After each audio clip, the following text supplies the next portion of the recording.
and welcome to First Unitarian Church of Orlando. I'm Cammie Horne, a member of the worship team here at 1U. With me today in service is our Director of Music, Aubrey Connelly-Candelario, Marianne Horne, Charles Connelly-Candelario, and Board of Trustees member Rose Byler. And let's not forget our teams of wonderful people in the background too, working diligently to ensure that everything comes together this morning. So thank you to our tech team, our flower team, our welcome team, musicians, and so many others. We welcome all to join us as we explore our Unitarian Universalist faith, which draws us into a community of justice seekers with a commitment of lifelong spiritual growth and compassion and service to the community. Whoever you are, whoever you love, you are welcome here.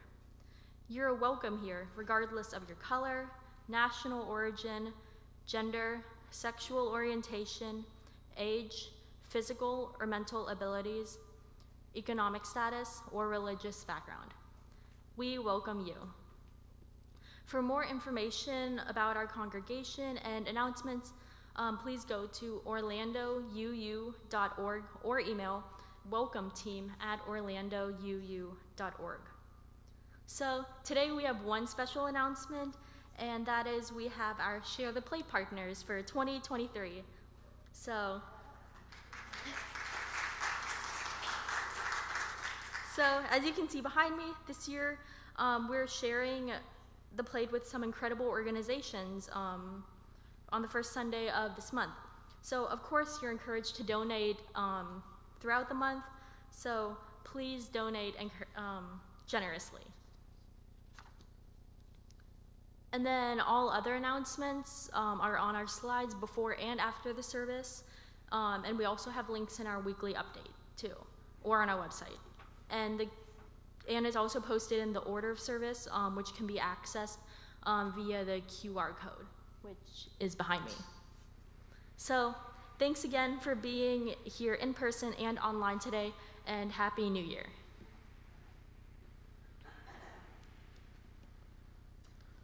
So please say the words with me as we light the chalice. In the light of truth and in the warmth of love, we gather to seek, to sustain, and to share. Please rise, embody your spirit, and join in singing with me as we sing hymn 128, For All That Is Our Life. Words will be projected on the screen.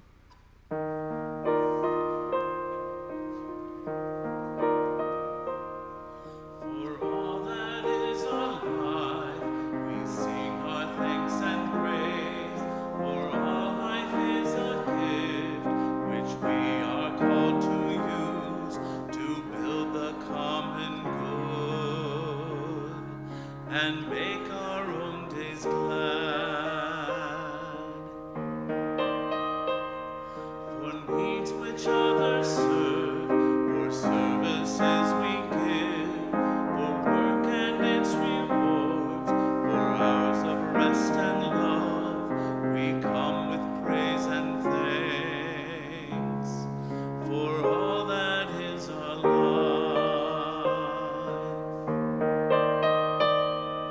Sorrow we must bear, for failures, pain, and loss, for each new thing we learn, for fearful hours that pass, we come with praise and thanks for all that is our life.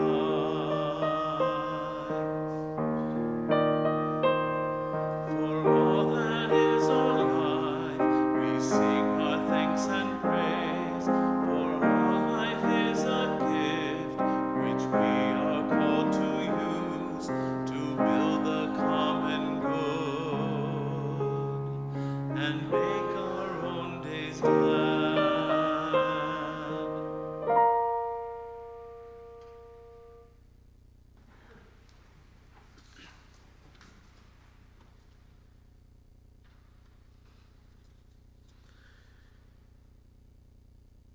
It is good to be with you all this morning as we usher in the January in this new year with all of the possibilities still before us.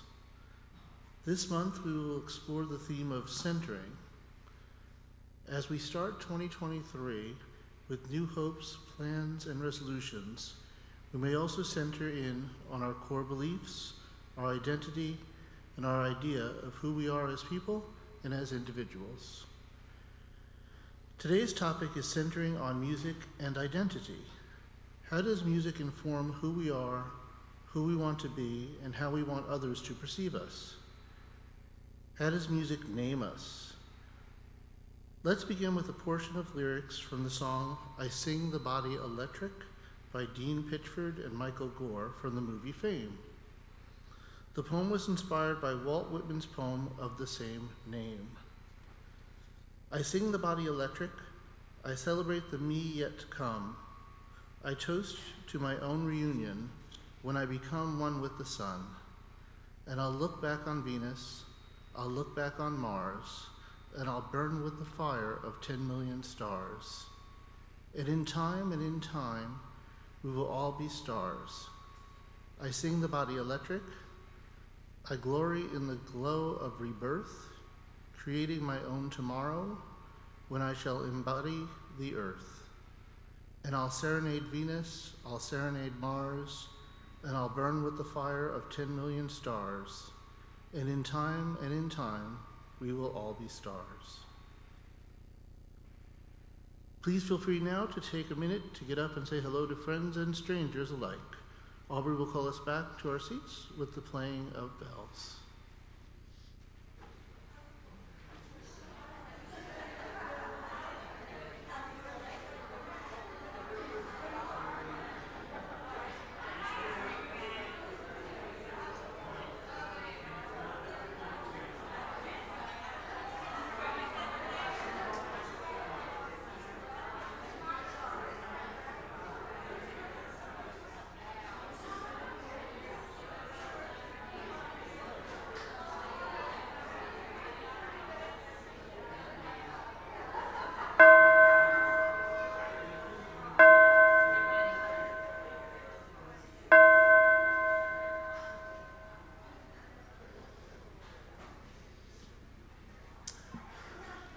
Good morning, good morning. So good to see you all today.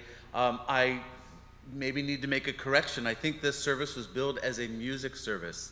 It is much better to say it is a service directed by the director of music. There's not really any more music in this service than a normal service, although I'm very, very happy that Cammie is playing for us today on her flute, so we get to hear her twice. We also are not going to have a normal time for all ages today. I'm not going to call the children forward, and I need to let you know that there's no child care today, but I do have just a moment. Today's service is a lot about identity through music and also through names. And I got to thinking about all the children's stories like Rumpelstiltskin, where it's so important what the name is. There's also the opera Turandot, where the character has to decipher the name so that he can win her over. And as I was researching through this, I found this great tall tale contest. And the winner of this contest had to write a tall tale that ended with something familiar that we'd all know, but you kind of don't see it coming. Now, I didn't get this author's name. It wasn't published. So someone out there wrote this tall tale. I'll see if I can get it for you. So there was a small town out in the Midwest, and this was many, many, many years ago. And there was a young man named JJ who was beloved in the town, but JJ was a little strange because he heard angels talking to him. He heard voices. So the town had a day when they were all going to get together and raise funds to build a new church. And the mayor's wife had gathered all of these people together to make pillows, and they were going to sell pillows with the name of the town embroidered on the pillows, and they were all gathered, and JJ's there, and he heard a voice that said, I need you to take a stick of dynamite and throw it into the middle of town square. And of course he said, what? I can't do that, no. And then the voice revealed that it was a celestial being, and he really needed to do this. So, okay, he took this faith and he lit the dynamite and threw it in the town square, and everyone saw it, so they ran away so they were safe. But then, boom, blew a giant hole right in the middle of town square. He's crazy, what's going on here? Well, then the voice spoke to him again and said, now, all those pillows, take all those pillows and throw them in the crater left by that stick of dynamite. I can't do that. The mayor's wife has taken all the time to do this. How could I? No, I'll be banned from the town. You've got to do it. Okay. He threw all the pillows in. The whole town thinks he's crazy. Why have you done this hole? You've ruined it. You've ruined everything. And just at that moment, just on the outskirts of town, there's a tornado. A tornado is ripping through town. It's going to destroy everything. So he says, everybody, jump into the hole. You'll be safe. The pillows are at the bottom there. We're all going to be saved. So the whole town jumps into the hole, lands on the pillows, and they are all saved. And now they're like, it's a miracle. He really does hear from heaven. This is fantastic. And because of that, they let his name live on forever. And the way they remember his name is, whenever people shout, they say, John Jacob Jingleheimer Schmidt. Yeah, yeah, yeah, yeah, yeah, yeah, yeah. And that was the tall tale. And now I will invite Rose forward as a member of our Board of Trustees as our invitation to generosity.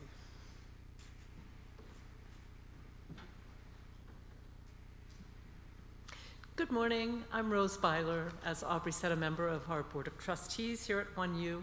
So we invite you now into the practice of generosity. It is one of our spiritual values, which sustains the life and ministries of our church community. Let us be grateful for the opportunity to give, for it is a privilege to be able to do so. And let us be grateful for our needs, for they give us the opportunity to practice receiving. For our shared plate for the month of January, our organization is the Coalition for the Homeless of Central Florida. The Coalition of the Homeless, for the Homeless of Central Florida was formed in 1987 by a group of concerned citizens who noted the growing need of, the growing problem of homelessness in the community. They are a low-barrier residential shelter with a focus on housing, emergency services, and diversion, helping families and individuals return to stable and permanent homes as quickly as possible. Each day, they serve more than 500 men, women, and children through their residential programs, as well as more than 100 unsheltered individuals through community initiatives. The offering will now be collected. And note that you can also give online.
Let us joyfully receive what is offered here today in the spirit of gratitude and fellowship.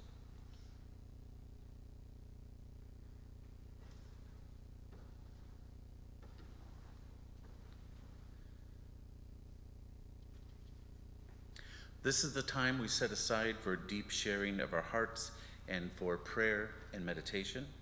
If you have a sorrow that you need witnessed or helped with, or have a joy that you wish to share, please contribute to our collective sharing of joys and sorrows to be read each Sunday during worship. You can do that by sending an email to joysandconcerns@orlando.uu.org during the week. If you're attending in person, you can always fill out a card at the registration table as you come in and hand it to an usher before the start of service. At the end, we will call you forward to participate also in our candle lighting ritual, another way you can participate in our joys and concerns this morning. So now bring your joys and sorrows as we come together. Come as you are. Your whole self is welcome in this sacred space we are creating together.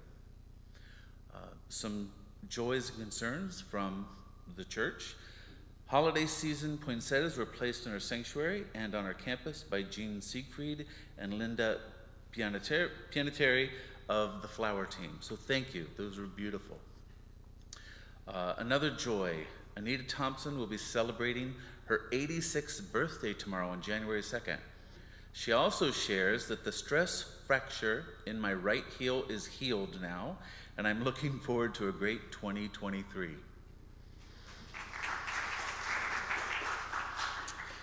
Libby Jackson shares, thanks to the amazing members of the long-term maintenance team who patched the potholes on the driveway outside Gore Hall so quickly. One less chance for me to fall down and break a bone or three. That's true. Lisa Ruckman shares, please keep my family in your thoughts as my uncle has been in the ICU for 2 weeks.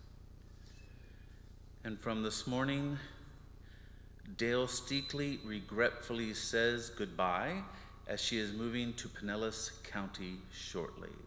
And you'll be able to talk to her during our coffee hour.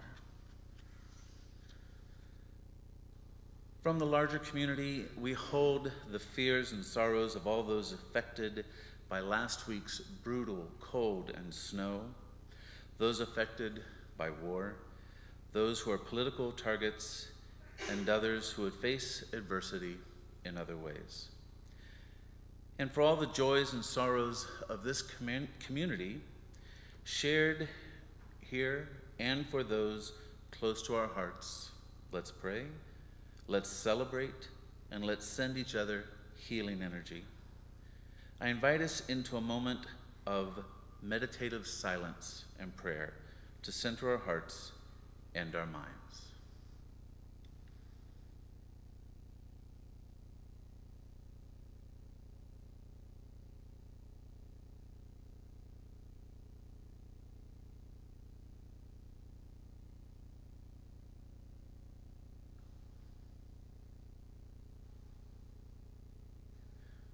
Let us deepen our centering as we participate in our candle lighting ritual.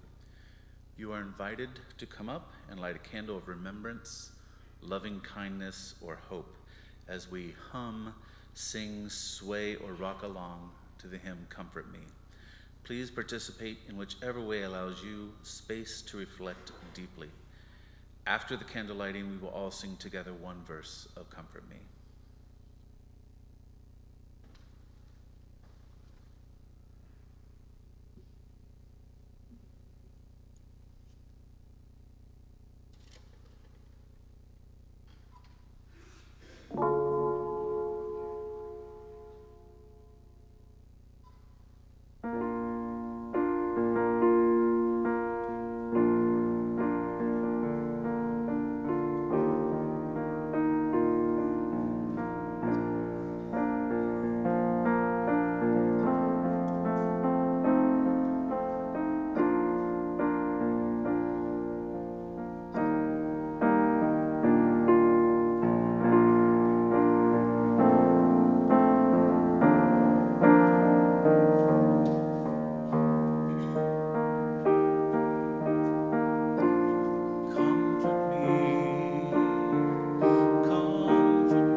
A reading from an essay by David J. Eliot, author of Music Matters, A Philosophy of Music Education.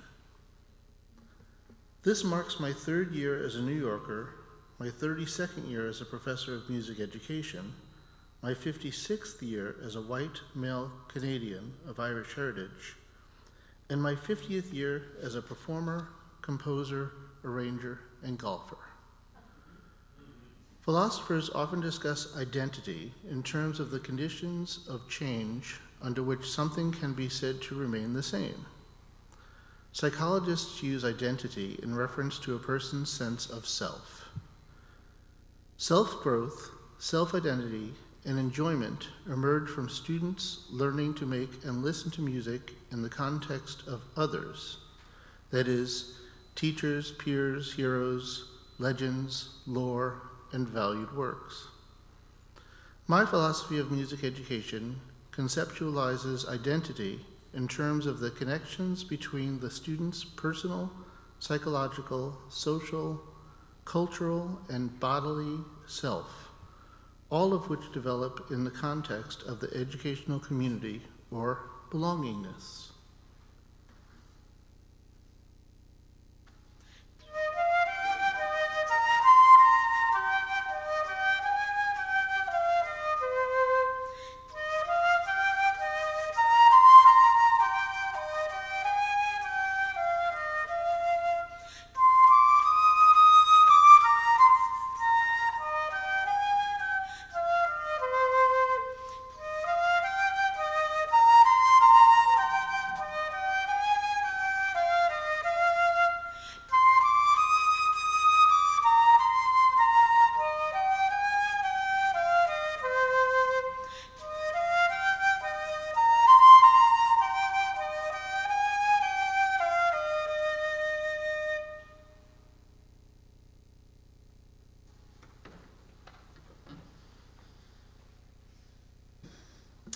It is wonderful to see so many of you here this morning. I thought it might just be the 5 or 6 of us who are running the show.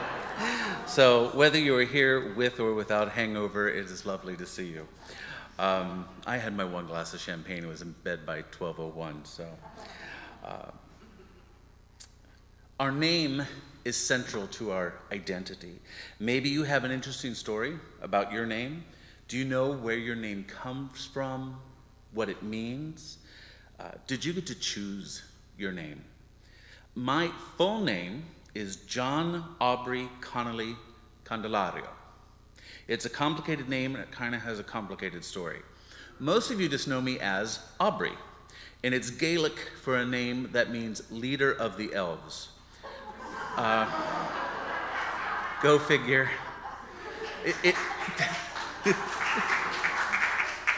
It actually hit me this Christmas what my ultimate job should be as leader of the elves. That's why the white beard is coming in. Years ago, if you remember a member who was here, Rose Justice. Rose and I actually met in 1991 in community theater production of Godspell. And we had to say something interesting the first rehearsal and introduce ourselves. And I said, my name's Aubrey, and that means leader of the elves. And she started screaming and ran across the theater and threw herself onto me, holding on and going, I found you, I found you. Because Rose is a little person who stands about 3 feet tall. So I am her leader, apparently. And she taught me a whole new understanding of my name that day. Aubrey likes Broadway musicals, classical music, Manhattan Transfer, jazz, and Holly Near. Now, my mother's name was Shirley, and when she was a small child, Shirley was sort of a gender ambiguous name. Shirley had been a man's name all the way up until about 1900. Shirley loved music from movies, opera, and 4-part harmony. My father was Carol Francis Jr. I could have been Carol Francis III. He had 2 girl names, and he hated it. His nickname in the Navy was Connie. He hated that too. Although my sister's name is Connie Conley, which is a whole nother story. But Carol Francis loved Elvis, country music, and B.B. King. My sister Connie loves the music of Janis Joplin. When I was born, my mother wanted to name me Aubrey, and my father said absolutely not. He named me John, probably a name he wished he had had. But my mother hyphenated the name to John Aubrey. But you won't see a hyphen on my birth certificate. According to my mother, the hospital wouldn't let her add a hyphen back there in 1967. It's more likely that my dad told them not to add the hyphen. But to my family, I am John Aubrey, one word. John Aubrey likes country music and folk music. At school, I was John because teachers in 1972 could not be bothered with a hyphen. Just John, like the Carpenters and the Partridge Family. Then there was the governor from Texas named John Connolly, spelled it with an A, a little different. He had the great misfortune of riding in the car with President Kennedy when he was shot in Dallas, and John Connolly was also shot. A lot of unthinking people when I was a small child would hear my name and go, "Oh, you've recovered so well. What was it like to be in the car when the president was assassinated?" And as a little boy with adults and children coming to me like that, I hated it. It scared me. So I dropped John and just said, "Everybody call me Aubrey." That was successful and unsuccessful because it led to 20 years of being John Aubrey, and Aubrey simultaneously. Folks don't like it when you change your name. I learned quickly that your name is your identity, and people can be fiercely loyal to the name they know you by and find it immensely difficult to call you anything else. And I know many others who can relate to that, especially those in the trans world. In 1990, at the age of 22, I left Ohio for a new start in Florida.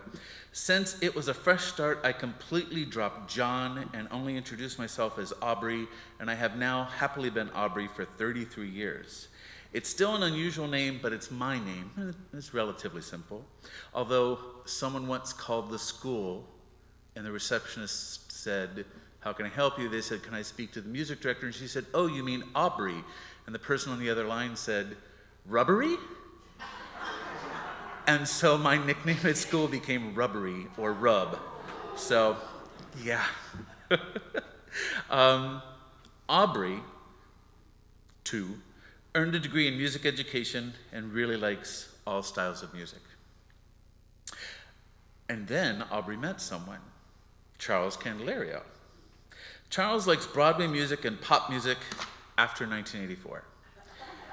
At first, we did not take each other's names. We weren't really, we couldn't get married. It was just difficult at the time. But we would take each other's last names when it was convenient. Sometimes I was Aubrey Candelario, sometimes he was John Connolly. We went to a service station once to pick up his car, and I was talking, so I introduced myself. I'm Aubrey Candelario, he'd pick up the car. The attendant, who said he was from Puerto Rico, said, "What?" I said, "Candelario." "What?" "Candelario." "Oh, Candelario." That was it. I was done. My name became Candelario. Charles still calls himself Candelario. No, not for me. I am Aubrey Connelly-Candelario. I've just never looked back. Candelario like salsa and merengue. When we did marry, I became John Aubrey Connelly-Candelario, 28 letters and 2 hyphens. What were we thinking? I can't get a credit card or any kind of identification with the whole name on it. I am a school teacher, and for the first 12 years at my current school, I was Mr. Connolly.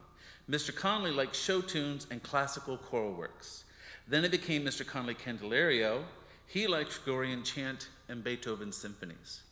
Many of my students and faculty still call me Mr. Connolly, but some, especially my students from Latin America, call me Mr. Candelario. Some call me Mr. C, others call me Mr. CC. Mr. C likes hip-hop, while Mr. CC likes Katy Perry and Taylor Swift.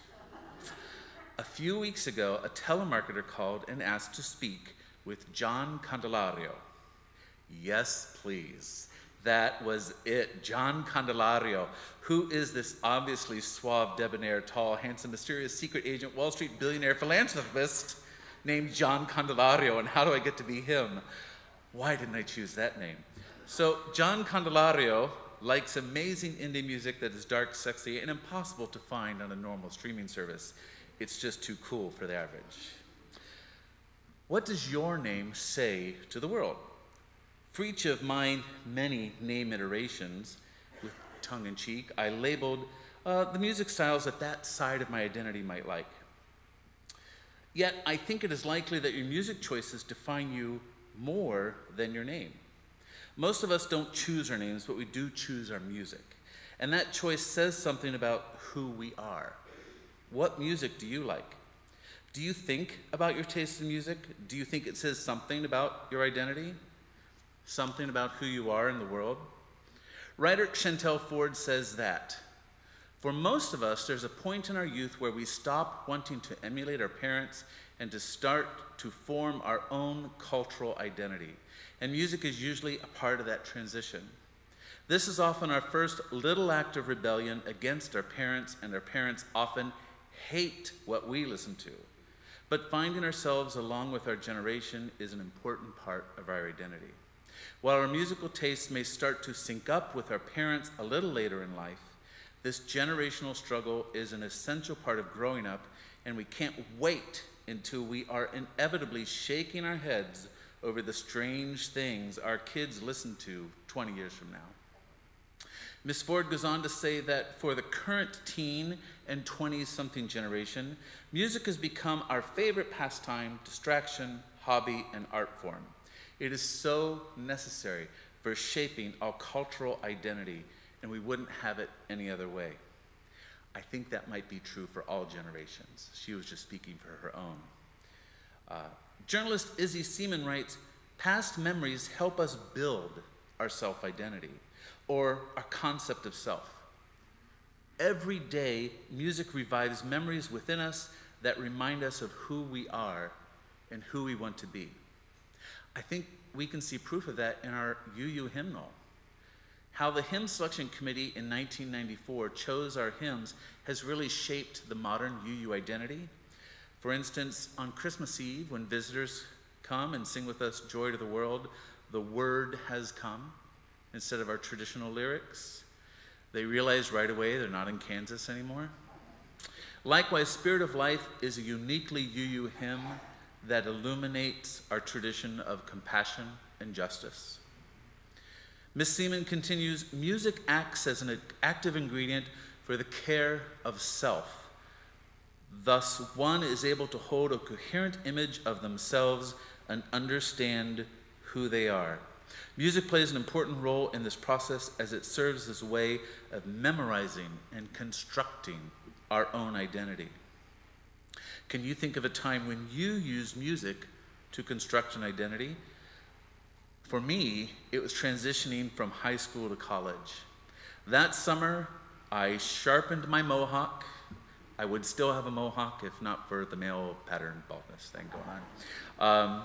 I ripped holes in all of my clothes, and I started listening to the Ramones, the Sex Pistols, and any other punk rock band that I could find in Little Marion, Ohio. At college orientation, I burst into the room ready to meet my people, looking like a reject from the Mad Max movies. I was at Ohio State University, and I was sure that all those other music education majors were ready to rebel just like me. Instead, I found a room of people in Izod sweaters and penny loafers. They were listening to Amy Grant, Debbie Gibson, and Donny Osmond.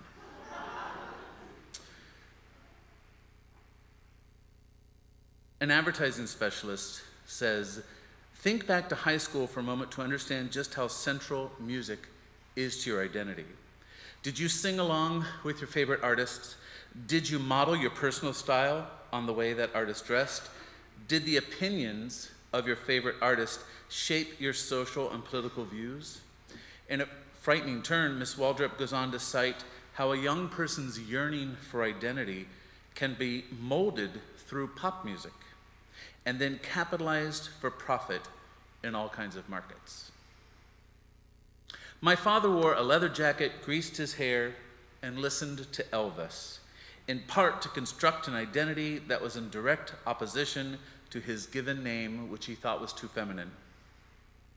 My mother had thinning hair all of her life. So she kept cut very short to make it look thicker, but she always left little spit curls on the side of her face to make sure that everyone knew she was a girl, because again, Shirley could have been misconstrued in the 1930s and 40s as a boy's name. But her music choices also always stayed frilly and romantic. My sister wore floor-length patchwork skirts, silk bandanas in her hair, rose-tinted sunglasses, and she listened to Janis Joplin sing Mercedes-Benz.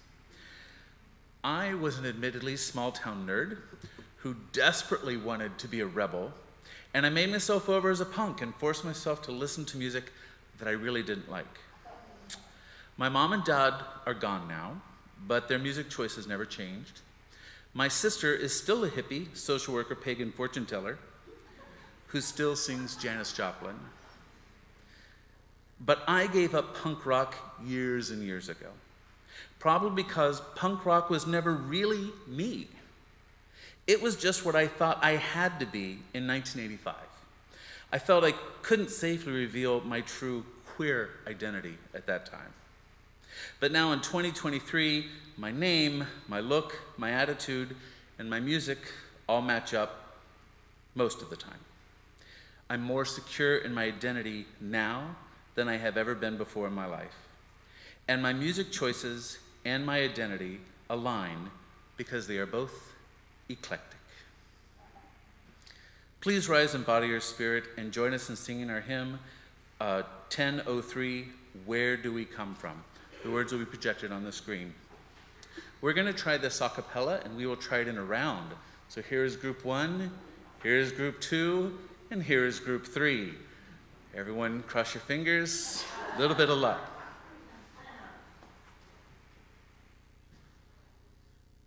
Group 1, if you'll start and just continue to sing the same line over and over. I'll get to 2 and 3 in a second. Where do we come from? What are we? Where are we going? Where do we come from? What are we? Where are we going? Where do we come from? What are we? Keep going. 2. Where do we come from? Where do we come from? Part 3. Mystery, mystery. Life is a riddle and a mystery. Mystery, mystery. Life is a riddle and a mystery. Mystery, mystery. Life is a riddle and a mystery. Mystery, mystery. Life is a middle and a... Can we switch to 3? Mystery, mystery. Life is a riddle and a mystery. 3. Mystery, mystery. Life is a middle and a mystery. Everyone together. Mystery, mystery. Life is a riddle and a mystery. Thank you.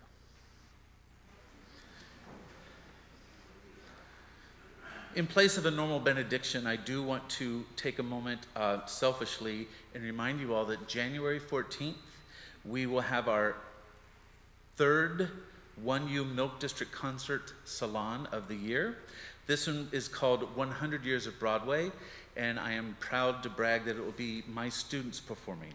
So please, I know that Steve and Rose will be in the coffee hour giving you information about that, as well as handbills, so that you can all go and buy your tickets. It's going to be a great concert. Beloveds, remember that we have not been to church, we are the church. Miss Reverend Sam. Worship has ended, and now the service truly begins.